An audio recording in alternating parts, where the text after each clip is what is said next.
कहा जाता है कि अगर बंदूक की नली में उंगली डालकर गोली चला दी जाए तो बंदूक फट जाती है और उंगली को कुछ नहीं होता। फिल्मों से लेकर कार्टून तक में ऐसे सीन बार बार दिखाए जाते हैं जहां उंगली पूरी तरह सुरक्षित रहती है। लेकिन सवाल ये है, क्या ये सच में मुमकिन है?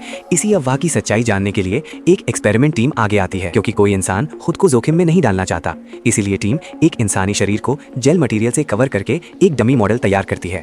इसके बाद टिश्यू जेल और रबर से एक नकली हाथ बनाया जाता है। सुरक्षा के लिए एक पुराने कंटेनर को ब्लास्ट प्रूफ चेंबर में बदला जाता है और बंदूक को रिमोट कंट्रोल से चलाने की व्यवस्था की जाती है। अब पहला टेस्ट शुरू होता है। नकली हाथ को जोर से बंदूक की नली में डाला जाता है। गोली चलती है लेकिन बंदूक नहीं फटती। हैरानी की बात यह होती है कि नकली हाथ पूरी तरह उड़ जाता है। स्लो मोशन में भी ये साफ नहीं दिखता कि हाथ किस तरह बाहर निकला। दूसरे टेस्ट में नकली हाथ को और गहराई तक डाला जाता है। इस बार भी हाथ तो बचता नहीं, लेकिन बंदूक की नली हल्की सी मुड़ जाती है। मतलब नुकसान हुआ, लेकिन वो भी सीमित। टीम अगला तरीका अपनाती है। बंदूक की नली को करीब 20 सेंटीमीटर मोटी मिट्टी में जोर से दबाया जाता है। गोली चलने पर नली को नुकसान तो होता है, लेकिन फटने जैसा कुछ नहीं।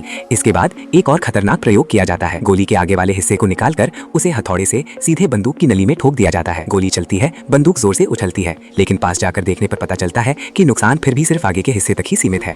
आखिरी और सबसे बड़ा टेस्ट, बंदूक की नली में एक स्टील रॉड को मजबूती से वेल्ड कर दिया जाता है। अब गोली चलाई जाती है, तेज धमाका होता है, चारों तरफ मलबा फैल जाता है, लेकिन नतीजा ये निकलता है कि बंदूक पूरी तरह नहीं फटती, सिर्फ डबल बैरल के बीच की वेल्डिंग टूटती है। आखिरकार टीम एक साफ निष्कर्ष पर पहुंचती है। अगर बंदूक की नली में उंगली डाली जाए तो उंगली को गंभीर नुकसान होना तय है, लेकिन बंदूक का फटना जरूरी नहीं।